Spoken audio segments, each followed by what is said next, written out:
सच्चिदानंद घन आनंद समुद्र प्रेम समुद्र ज्ञान वैराग्य भक्ति ऐश्वर्य अनंत शक्तियों के स्वामी प्रभु श्री कृष्णचंद्र जी कृपा करके ऐसा अमृतमय उपदेश कर रहे हैं जिसे हम श्रद्धा विश्वास पूर्वक श्रवण करें, एकाग्र बुद्धि से महत्व रखकर मनन करें और अपने आचरण में उतारें तो इसी जन्म में भगवत साक्षात्कार हो जाए। क्योंकि ये शरीर मिला ही है भगवत साक्षात्कार के लिए। विश्वास कीजिए, भगवत मार्ग मिलना बड़ा दुर्लभ विषय है। भ्रमण के समय और जब जब जहां जहां जैसे मिलन भगवत कृपा से संतोष से हुआ है, तो जो ये गोस्वामी जी ने कहा है जन्म जन्म मुनि जतन कराही, बिल्कुल ऐसा ही सत्य अनुभव हुआ है। कोई बिरला ही शास्त्र सम्मत मार्ग में चल करके परम सिद्धि को प्राप्त होता है। नहीं तो शास्त्र ऐसा अरण्य है, जंगल है, जिसमें बहुतों की बुद्धि को फंसते हुए देखा है, निकल ही नहीं पा रहे। सारा का सारा ज्ञान केवल स्थूल सूक्ष्म और कारण इन्हीं को सिद्ध करने में लगा है, जबकि ये अविद्या का खेल है। ज्ञान तो इनको मिटाने के लिए है, इनको सजाने के लिए नहीं है। पर प्रायः इतनी शरीर की अवस्था हो गई, 80 वर्ष 85 वर्ष, और साधना में लगे हुए हैं और केवल अविद्या का पोषण हो रहा है। बड़ा आश्चर्य होता है। बिना भगवत कृपा के, गुरु कृपा के सही मार्ग मिलना कठिन है। ऐसा थोड़ी कि आप शास्त्र स्वाध्याय करते हैं तो सही मार्ग आपको मिल ही जाएगा। गुरुदेव की कृपा से सही मार्ग का अनुभव होता है। जब मार्ग मिल गया तो लक्ष्य मिलना दुर्लभ नहीं रहता। वार्ता करके देखा है, बस केवल अविद्याजनित रचना को ही पुष्ट करना। एक बार कई संत भगवान पधारे थे, चर्चा हुई, परिणामतः उन्होंने कहा व्यवहार सत्य तो है ना, करना तो पड़ेगा ही ना। ये भाषा साधु वेश की नहीं होती, ये भाषा संसारिक होती है। साधु वेश में ये व्यवहार सत्य नहीं है, परमार्थ सत्य है। ये व्यवहार करना ही पड़ेगा, ये तो मान सकते हैं, पर इसे असत्य मानकर, स्वांग मान करके, इसे सत्य मानकर करने वाला ना तो ज्ञानी है ना उपासक है। बिना भेद के भेद मिटा नहीं सकते। ये जो भेद में फंस गए, इसमें भेद करना ही होगा। अन्वय और व्यतिरेक, अन्वय है, व्यतिरेक ये नहीं है, ये नहीं है, ये नहीं है, तो वहां पहुंच जाओगे जहां है। और जब है का अनुभव किया तो सर्वत्र वही है जिसे हम नहीं भी कह रहे थे। तब अनुभव हुआ सर्वम खलमिदम ब्रह्म नेना नास्ति किंचन। पूरा जीवन व्यतीत हो जाता है, सूत्र का साक्षात्कार नहीं हो पाता है और अपनी हम मान्यता को लिए बैठे रहते हैं। इसीलिए गतियां बदल जाती हैं। तो श्री भगवान गतियों का वर्णन करते हैं। यत्र काले त्वनावृत्ति मावृत्तिम चैव योगिनः प्रयाता यान्ति तं कालम वक्ष्यामि भरतर्षभ।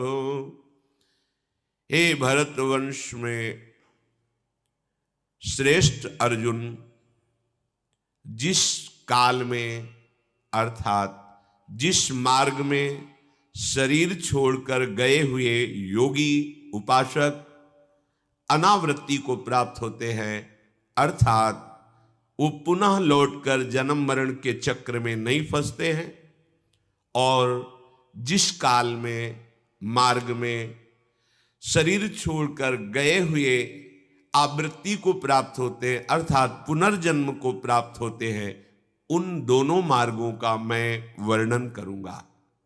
सुनो, भगवान ऐसा कह रहे हैं। पहले श्लोक की 2-3 दिन चर्चा हुई थी। प्रभु कह रहे हैं कि मैं संपूर्ण संसार को व्याप्त करके विराजमान महान ईश्वर हूं। मेरी अनन्य भक्ति के द्वारा मेरे को तुम प्राप्त कर लोगे। यहां कोई क्रम मुक्ति जैसा वर्णन नहीं है, सीधे प्रभु के चरणों का आश्रय और निरंतर चित्त की वृत्ति का प्रभु में समर्पण, भगवदाकार वृत्ति तन्मया स्थिति में वो प्रभु स्वरूप हो गया, जीवन मुक्त जीते जी हो गया। शरीर छोड़कर कोई गति मिलेगी, काम खत्म उसका। वो शरीर रहते हुए भी परम गति में स्थित है। ये दुर्लभ बात। जीवित अवस्था में ही वो अनावृत हो चुका है। बड़ी कठिन बात है ये। मतलब विषयी सांसारिक पुरुषों की तो कहीं यहां गुंजाइश ही नहीं बात है। ये गति जानते हो किनकी है? उनकी दुर्गति का वर्णन नहीं है, ये सदगति और गति का वर्णन है। उनकी तो चर्चा ही नहीं है। अभी पीछे सत्संग में देहगे में आसक्त पुरुषों की दुर्गति का वर्णन, वो दुर्गति का वर्णन है। ये गति का वर्णन है। ये साधारण लोगों की बात नहीं है। ये जो असाधारण साधना में लगे उनकी बात कही जा रही है। ऐसा न समझ ले कि उत्तरायण दक्षिणायण में मरने से अलग अलग वो गतियों को प्राप्त ही होगा। वो गतियां उनकी जो साधना में लगे हैं, जो साधन रही तो उनकी दुर्गति होती, उनका इनमें उत्तरायण दक्षिणायन से कोई संबंध नहीं। अगर आप पापाचरण करते हो, भगवत विमुख हो, तो उत्तरायण में भी मरोगे तो नरक जाओगे। ये थोड़ी कि आप सूर्य लोक होते हुए आप ब्रह्मलोक पहुंच जाएंगे, ऐसा नहीं है। ये गतियां उन साधनों की वर्णन की जा रही है जिन्होंने निष्काम भाव से साधनाएं शास्त्र सम्मत की है या सकाम भाव से गृहस्थ धर्म के अनुसार चले हैं, उनकी गतियों का वर्णन है। सबसे पहली दुर्लभ गति, प्रभु के चरणों का आश्रय लेकर निरंतर प्रभु का भजन, उसे और कुछ जानने की जरूरत नहीं। भगवत चर्चा सुन रहे हैं, भगवत चर्चा कर रहे हैं, पर हमारा एक ही लक्ष्य है, निरंतर गोरे सांवले चरणारविंद का आश्रय लेकर उनका सुमिरन करना, बस, और कुछ नहीं जानना। इसी से सब कुछ प्राप्त हो जाएगा। वो जीते जी जीवन मुक्त है, क्योंकि उसे अपना कल्याण करने के लिए सोचना नहीं है। भगवान कह रहे हैं ऐसे को तेषाम हम समुद्धरता मृत्यु, ये भगवान का ठेका है। योगक्षेमम बहाम्य हम त्वाम सर्व पापेभ्यो मोक्षयिष्यामि मा शुचः, ये भगवान का ठेका। ये मार्ग बिल्कुल अलग है। इसका परिचय बड़े कृपा पात्रों को होता है।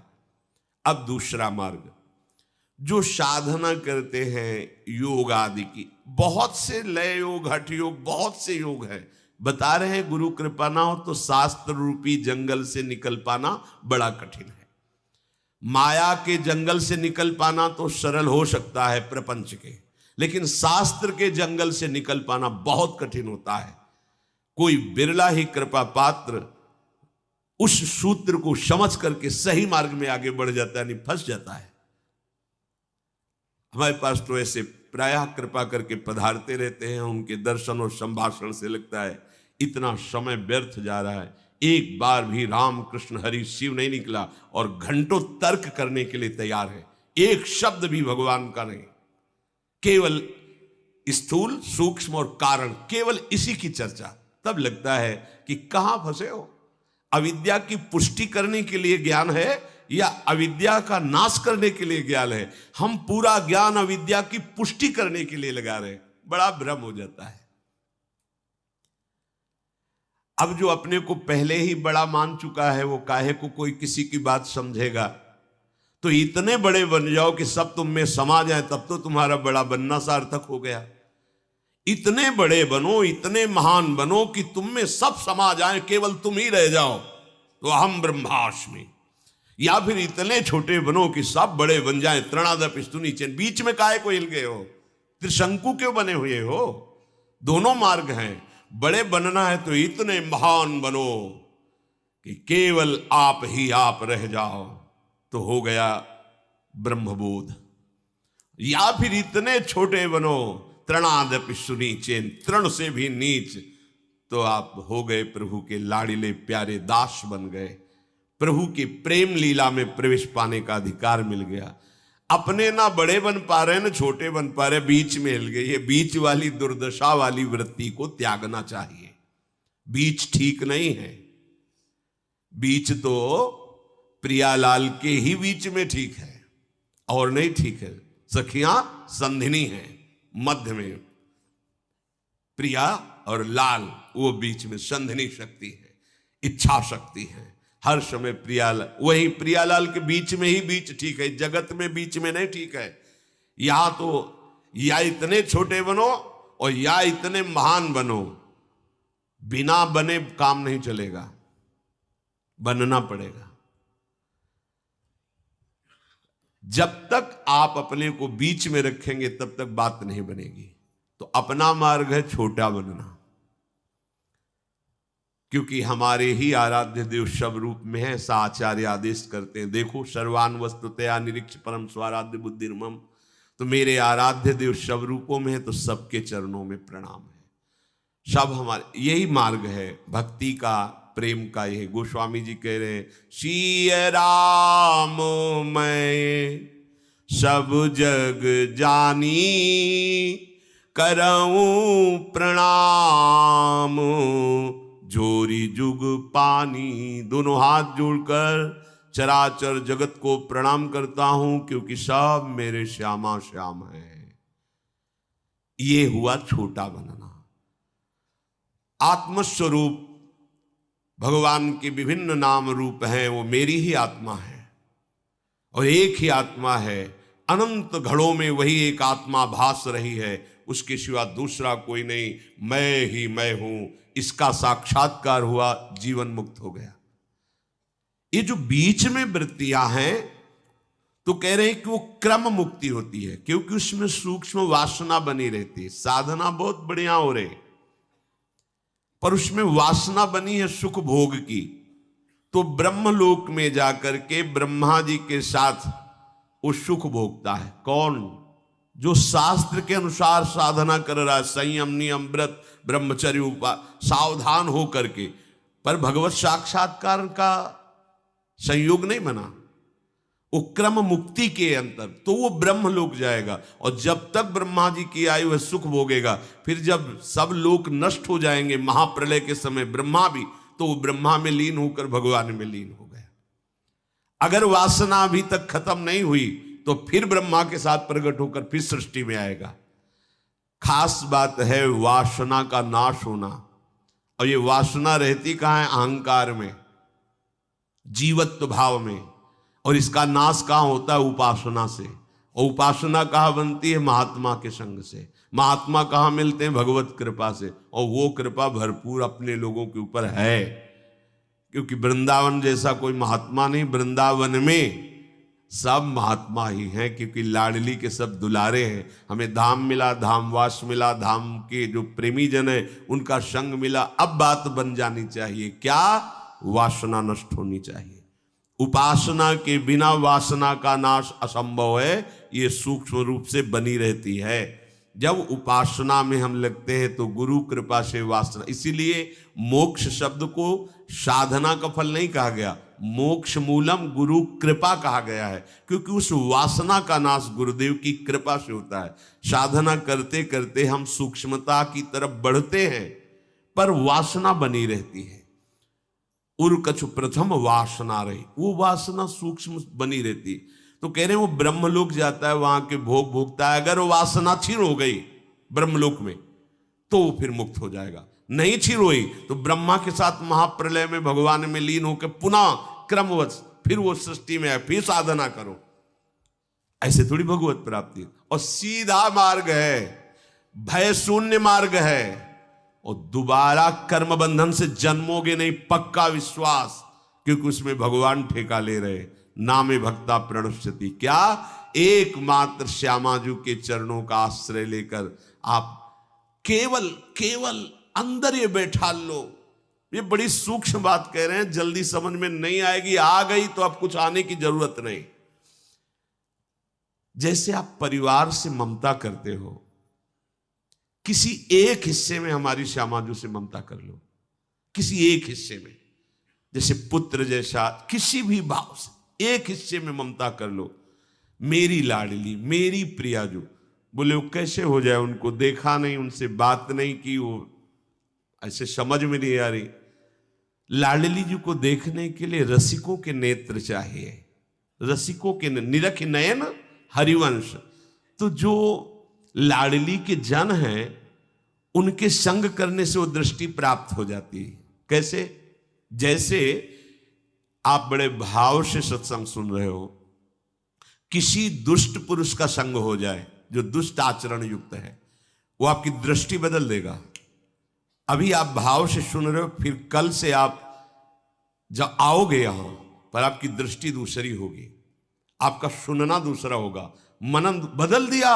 और एक दिन ऐसी दृष्टि हो जाएगी आप निंदा करने लगोगे। एक दिन ऐसी दृष्टि आप और उसमें कोई अंतर नहीं रह जाएगा। बस ठीक ऐसे ही सत्संग का है, अगर सत्संग हुआ तो दृष्टि बदल जाएगी और एक दिन सत्संग करने वाले और आप में कोई अंतर नहीं रहेगा, और जिनका सत्संग हो रहा है उनमें और आप में अंतर नहीं रहेगा। आप वही स्वरूप हो जाएंगे, ब्रह्मविद ब्रह्मयु भवति। तो जो केवल भोगों की लालसा से साधना करता है, हम कह रहे हैं इतना भ्रम बैठा हुआ है कि वो माया का भ्रम तो हटाया जा सकता, शास्त्र का भ्रम हटाना बड़ा कठिन है। अब कोई कहेगा शास्त्र में भी भ्रम है, हम महापुरुषों के वचन कह रहे हैं। पूज्यपाद चूड़िया बाबा जी कह रहे हैं शास्त्र रूपी जंगल से निकल पाना बड़े बड़ों के लिए दुर्लभ है। बड़ा बड़ा जो ज्ञान विज्ञान बड़ा, ऐसी गलियां हैं भटक के उसी में पड़े हुए। शून्य का ध्यान, षट चक्र का भेदन, अरे है तो सब अविद्या में ही। ये जितने चक्र चुक्र हैं ये सब हैं तो स्थूल सूक्ष्म कारण में। पूरी कैंची क्यों नहीं मारते? पूरी मारो कैंची, सीधे तीनों को अलग करो और अपने स्वरूप में आओ। काहे को भेदन और भेदन के चक्कर में तीनों को एक साथ काटो। स्थूल सूक्ष्म कारण पूरा का पूरा माया का अधिकार खत्म करो, आओ स्वरूप में। अब ये बात समझ में नहीं आती, वही अर्जे हुए हैं। ये कुंडलिनी, ये चक्र, ये सिद्धि है तो सब अविद्या में ही ना। तो अविद्या मिटाने के लिए साधना की जा रही है, अविद्या सजाने के लिए। प्रायः अविद्या सजाने के लिए की जाती है। कोई बिरला ऐसा है जो अविद्या मिटा करके आगे बढ़े। श्री भगवान कह रहे हैं ये जो सद्यो मुक्ति है, क्रम मुक्ति है, ये बहुत वर्णन है शास्त्रों में। ऐसे ऐसे शास्त्र हैं कि आपको दे दें कि आप स्वाध्याय करो तो आपको एक टेबलेट रखना पड़ेगा सरदर्द निवारण। ऐसे भैया प्यारी जू की रूप माधुरी, प्यारी जू की नामामृत का स्वाद, प्यारी जू की लीला, प्यारी जू की धाव, इसमें कभी सरदर्द नहीं करेगा। इसमें सरदर्द मिट जाएगा। 24 घंटे चर्चा होती रहे तो कुछ भी फर्क नहीं पड़ेगा। आनंद की उमगन आ जाएगी। अभी जैसे नाम कीर्तन करे, 1 घंटे किया जाए नाम कीर्तन, ऐसे ही भाव, सब रोने लगोगे, सब रोने लगोगे। राधा नाम आपको डुबो देगा, भाव से डुबो देगा। केवल आर्त भाव से पुकारे सब मिलकर के, यह है अमृत। पर भगवत माया इतनी प्रबल है कि प्रभु के नाम में रुचि नहीं। एक बार भी राम कृष्ण हरि शिव राधा कुछ भी कोई भी नाम उच्चारण करे तो हृदय में शीतलता होती। हाँ, काम बन जाएगा। नाम से रहित है जो जीवन, छूटिवे के जतन विशेष बांधे जाए। गोस्वामी जी चैलेंज करते, छूटिवे के जतन विशेष बांध। अब वो बंध गया, क्यों? एक अज्ञानी तो जानता है कि मैं कामी हूं, क्रोधी हूं, अज्ञानी हूं, कभी कृपा होगी मैं आगे बढ़ूंगा। लेकिन वो जानता है कि मैं बहुत जानकार हूं, जानता है, पर वो जो जानना चाहिए, जिसके जानने के बाद जानना बाकी नहीं रहता, वो उसे मानता नहीं है। अब कैसे बात बने? वो अपने को जानकार समझ रहा है, ये सबसे बड़ी हानि है। और जो जान गया तो पूरा जीवन जानते जानते ही जानता है, पर यही बोलता है कि अभी हम ये नहीं कह सकते कि उसे जान सके, और ये भी नहीं कह सकते कि उसे नहीं जान पाए। जैसे कोई पूछे आपको भगवत साक्षात्कार हो गया, तो ये नहीं कह सकते कि हां और ये नहीं कह सकते कि ना। हां इसलिए नहीं कि वो अनंत है, और ना इसलिए नहीं कि आधार उस वही है, उसके सिवा है ही नहीं। अगर ना तो फिर हम है क्या? अगर हां तो वो अगाध है, अनंत है, उसको कैसे जान गए? अगाध अनंत को कैसे सीमा में बांध लिया? ये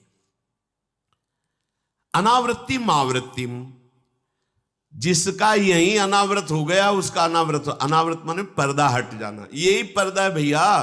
ये स्थूल सूक्ष्म कारण यही पर्दा है।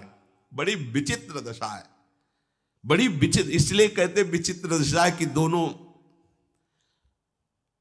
स्पष्ट अनुभव होता है। कई बार सत्संग में कहे, जैसे कोट शर्ट बनियान, 3 कपड़े, बनियान पहले, शर्ट पहने, ऊपर से कोट पहने, ऐसे ही आत्मस्वरूप का बनियान कारण शरीर, आत्मस्वरूप की शर्ट सूक्ष्म शरीर, और आत्मस्वरूप का कोट स्थूल शरीर। अब मैं थोड़ी हो गया, ये मैं थोड़ी हो गया, पर है ना मैं।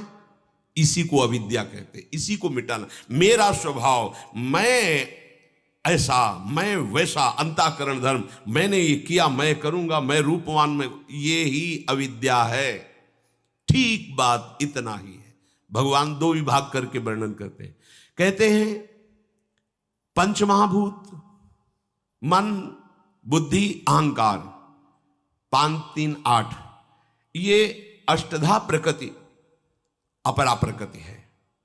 और इससे बिल्कुल विलक्षण एक मेरी परा प्रकृति है, जो आत्मा, जो जीव कहा जाता है। इन दोनों से चराचर जगत व्याप्त है। फिर एक प्रकृति है, एक परमात्मा अंश है। और जब वो अपने स्वरूप में आया तो लौट के जब देखा तो वहां प्रकृति थी नहीं, केवल परमात्मा स्वरूप। तो इसलिए निकल पड़ा कि सर्वम खलमिदम ब्रह्म वासुदेवा सर्वम। पर विभाग हुए ना 2, एक प्रकृति, एक परमात्मा अंश। तो प्रकृति का त्याग, परमात्मा अंश में स्थिति, और जहां स्थिति हुई तो दिखाई दिया जित देखो तित श्याममयी, या जित देखो तित ब्रह्ममयी। खत्म खेल हो गया। अब शुद्ध सिद्धांत के अनुसार चलने में बड़ी कठिनता है। इसीलिए बहुत जगह पूरा जीवन किसी एक सिद्धि की प्राप्ति में, कोई एक छोटी सी सिद्धि प्राप्त हुई, उसी में मतवाला होकर पूरा जीवन निकल गया, वस्तु की प्राप्ति नहीं हो पाई, तत्व का बोध नहीं हो पाया, अज्ञान की आवृत्ति बनी रही। अब आगे चल करके वही अज्ञान उसको क्रम से गिराता चला जाएगा। और अनावृत यहीं अभी शरीर में रहते हुए भी शरीर रहित हो जाओ। 5 भूले देह शुद्धि, यही अनावृत है। देह शुद्धि ये प्रेम के द्वारा होता है, चाहे आत्म प्रेम हो या कृष्ण प्रेम हो। प्रेम में इतनी सामर्थ्य है, उसे वहां बोला जाता है आत्मरति, और यहां बोला जाता है कृष्ण रति। रति में, प्रेम में इतनी सामर्थ्य है कि वो देह भाव से ऊपर उठा देता है। जब हमारे अंदर प्रिया प्रीतम के चरणों का आश्रय, उनका निरंतर नाम जप, रसकों का संग, तो देह कुटुंब ते जाए छूट सब ही विधि नातो। गोपी जनों ने कभी बैठकर विचार नहीं किया कि शरीर नाशवान है। निरंतर कृष्णाकार वृत्ति तो शरीर की शुद्धि नहीं है।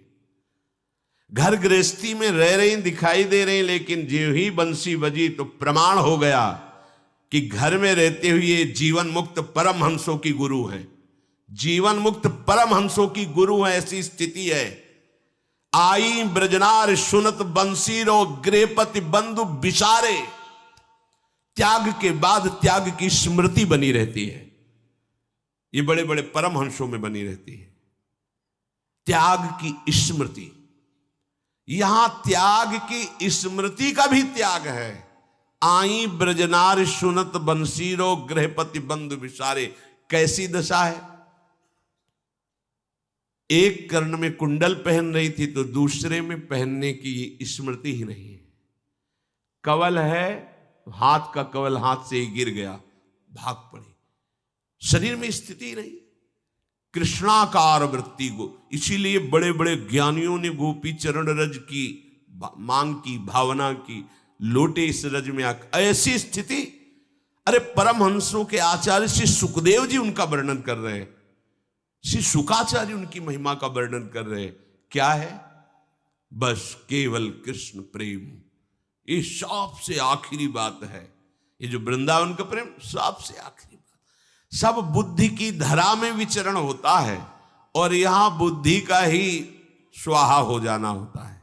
देखो भाई जी महाराज एक पद में लिखे, हमें बुद्धिहीन बना दो हे भगवान, ये बुद्धि ही स्वाहा कर दो प्रभु, यही तो फंसाए हुए हैं। इस बुद्धि को भगवान गीता जी में कहते हैं, मय्ये मन आधत्स्व मयि बुद्धिम निवेशय, अपनी बुद्धि को मेरे चरणों में छोड़ दो। यहां छोड़ करके भी शिकायत करते रहते हैं, कहते हैं कि हम शरणागत हैं, हमारी बुद्धि काम नहीं कर रही, हमारा मन काम नहीं। क्यों तुम चिंता कर रहे हो? जो नामे लिख दिया है तो प्रभु जानेंगे ना। पूरी सृष्टि की मन बुद्धि कहां जा रही, तुम्हें कोई परेशानी? बोले नहीं। तो बोले तुम क्यों परेशान हो? बोले मेरी मन बुद्धि। तो लिखा कब? शरणागत कब हुए? कब दिया प्रभु को? अब आप फंस जाओगे। बोले दे तो दिया है, पर अभी पर लग गए क्या? अभी पर कैसा? बोले अब ये गलत सोचता है, मालिक जाने, दे दिया ना, लिख दिया है। भाई अपना मकान किसी को जब बेच दिया, अब उसमें वो शहद की दुकान खोले या मधुशाला खोले, हमारा अधिकार तो खत्म हो गया ना। तो बस मय्येव मन आधत्स्व मयि बुद्धिम निवेशय, तो उसका परिणाम क्या होगा? निवशिष्यसि मय्येव, तू मेरे में ही निवास करेगा। अत ऊर्ध्वम न संशया, संशय मत कर। तो फिर हमारी मन बुद्धि जो हम कहते हैं शरणागत हो गए, पर ये बहुत चंचल और मुझे दुख दे रहे।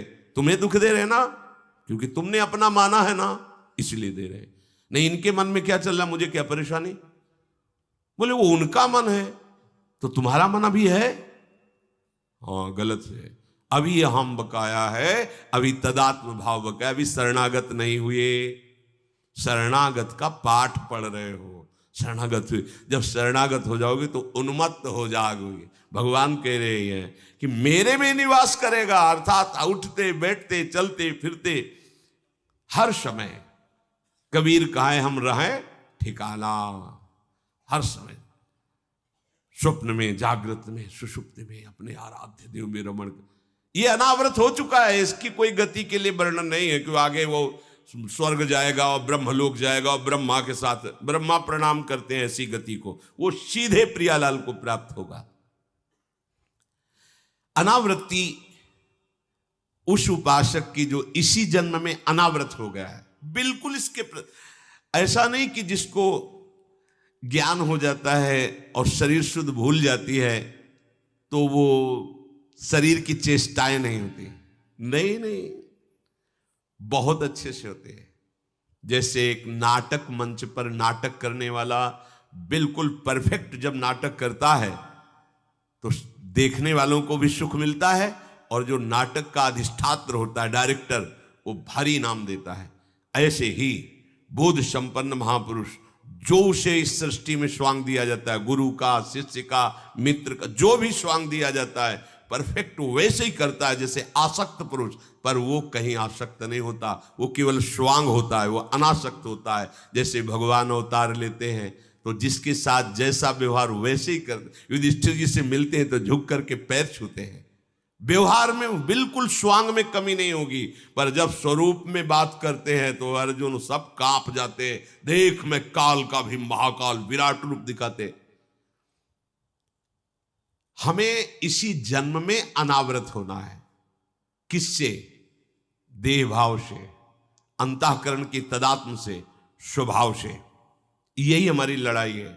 हमारा स्वभाव, यह जो परमो सहज स्वभाव श्री हरिवंश नाम रस जाओ, हमारा स्वभाव बन जाना। श्री हरिवंश, राधा वल्लभ श्री हरिवंश, ये स्वभाव हो जाना चाहिए।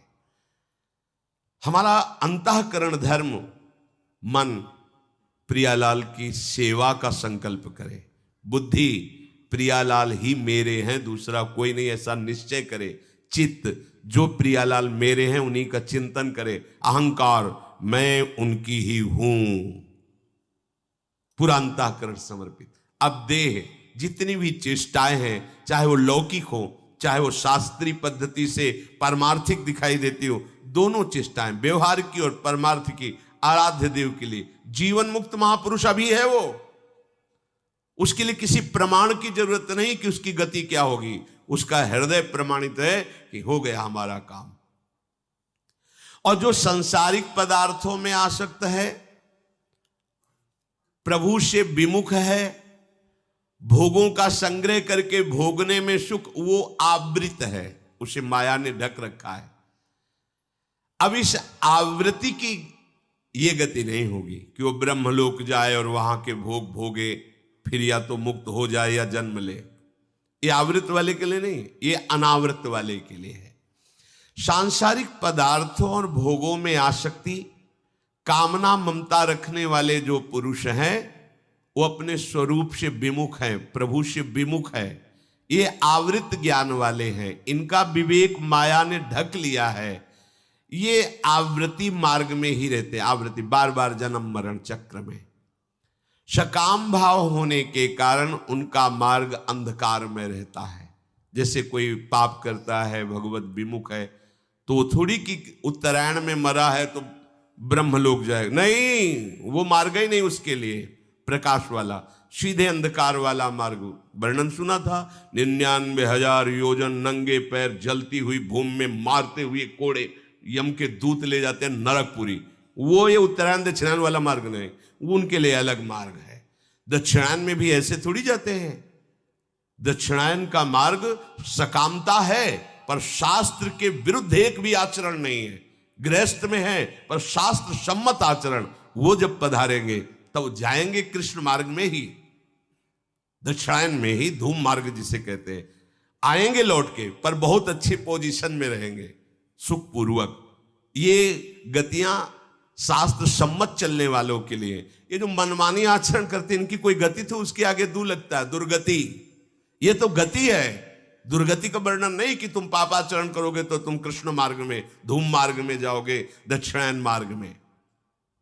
अग्निर्ज्योतिरः शुक्लः षण्मासा उत्तरायणम तत्र प्रयाता गच्छन्ति ब्रह्म ब्रह्मविदो जनाः। ये उत्तरायण प्रकाश स्वरूप है। भीष्म जी 6 महीने बाणों की शैया में इसका इंतजार करते रहे कि उत्तरायण आवे तो प्रकाश मार्ग में फिर, क्योंकि इच्छा मृत्यु का अपने को जरूरत नहीं है इंतजार करने की। राधा, चाहे उत्तरायण हो, चाहे दक्षिणायन हो, चाहे जो तिथि हो, चाहे कुतिथि हो, कोई इससे फर्क नहीं पड़ना अपने को। राधा सीधे किशोरी जी के पास, कोई दूसरे विमान की, पार्षद की, गति की जरूरत नहीं है। समर्थ सखियां किशोरी जी के समीप, इसीलिए कह रहे सीधा मार्ग है। अब धूप का वर्णन करे तभी तो छाया का भाव समझ में आएगा, इसीलिए वर्णन कर रहे हैं, नहीं जरूरत नहीं है। राधा राधा राधा। हम श्री स्वामिनी जी के चरणों का आश्रय लेकर बलवान बने। कोई बलवान, कोई हमको हमारी निष्ठा से डिगा ना पावे, यही बलवान है। ये ज्योतिष स्वरूप, अग्नि का अधिपति देवता, दिन का अधिपति देवता, शुक्ल पक्ष का अधिपति देवता, 6 महीनों वाले उत्तरायण का अधिपति देवता। जब कोई साधना करता है क्रम मुक्ति, वो शरीर छोड़ करके इनसे जाता, क्रम बाई क्रम देवता उसे पकड़ाते जाते हैं। अग्नि देवता, दिन का अधिपति देवता को, फिर शुक्ल पक्ष का अभिमानी देवता को, फिर वो उत्तरायण के अभिमानी देवता को, वो क्रमशः उनको लोक लोकांतर में क्रॉस कराते हुए ब्रह्मलोक ले जाएंगे। और ब्रह्मलोक में जो सर्वश्रेष्ठ सुख है, ब्रह्मलोक की एक अप्सरा ऐसी, नीचे के जितने भी लोक लोकांतर के हैं दिव्य, सबको मोहित कर ले। वहां की अप्सरा भूमंडल पर तभी आती है जब किसी का वश नहीं होता, स्वर्गलोक फेल हो जाता है, तब ब्रह्मलोक की। एक बार महाभारत में हमने स्वाध्याय के समय पढ़ा था, शुंद उपशुंद, ये 2 ऐसे जुड़वा भाई थे कि अगर इनको कोई भी क्रिया करनी तो एक साथ होती थी इनकी। थे अलग अलग ही, अगर एक की ऐसी दृष्टि गई तो उसकी दृष्टि गई, मतलब एक स्वभाव, एकदम एक रुचि। और दोनों ने भारी तपस्या की। भगवान ब्रह्मा जी को प्रसन्न किया और वरदान मांगा कि हम अमर हो जाएं। सबसे ज्यादा इनको दिक्कत मरने की होती है, अमर हो जाएं फिर मनमानी आचरण करें। तो ब्रह्मा जी को भगवान का आदेश है कि वरदान देते समय योग्यता जरूर देख ले। योग्यता तो थी क्योंकि ऐसी भारी तपस्या की, पर स्वभाव नहीं था इस वरदान की योग्य। इसलिए भगवान ने कहा अमर तो नहीं कर सकते, तुम बचने के उपाय में जो चाहो मांग लो। यही कहा था हिरण्यकश्यप से भी। तो उसने पूरा वरदान ऐसा मांगा कि ब्रह्मा के पास कुछ रह ही नहीं गया, बस केवल अमरत्व तो शब्द नहीं था, बकाया सब था। ऐसे ही इन्होंने विचार किया तो कहा तुम्हारे किसी भी विधान से ना मरूं, अगर मरूं तो मैं भाई भाई से ही मरूं। बिल्कुल ठीक है, बिल्कुल ठीक। और अच्छा उनको ये था कि हमारी दोनों में इतनी प्रीति है कि जो हम पसंद करते वही ये पसंद करते, जो हम चलते। ब्रह्मा जी मुस्कुराए, ये तो बहुत हल्की बात, हाँ ठीक तथास्तु। और उनको ही विश्वास था कि आज तक हमारे भाइयों में एक वृत्ति का फेर नहीं हुआ दोनों में, तो कैसे हो जाएगा। अब इन्होंने शुरू किया बड़े बड़े ब्रह्म ऋषियों के आश्रमों में आग लगा देना, अत्याचार, राक्षसी स्वभाव। अब ऋषि मुनियों ने ब्रह्मा जी को ध्यान के द्वारा वंदना की, प्रभु आपके द्वारा वरदानी ये कैसा है, देखो आपने क्या इनको वरदान दिया, हमारा श्राप भी काम नहीं करता इनके ऊपर, क्योंकि मरेंगे तो सिर्फ परस्पर। तो अब चाहे जितना बड़ा कोई तपस्वी श्राप देगा तो वो लागू नहीं होगा, जहां भस्म हो जा आगे ही नहीं लगेगी, क्योंकि वरदान ब्रह्मा जी पूरी सृष्टि की विधाता है। ब्रह्मा जी ने कहा चिंता मत करो, इनकी व्यवस्था हम कर रहे हैं। अपने यहां की एक अप्सरा भेजी जिसका नाम तिलोत्तमा था। अगर एक तिल भर कोई देख ले तो मूर्छित हो जाए, तिल की जगह।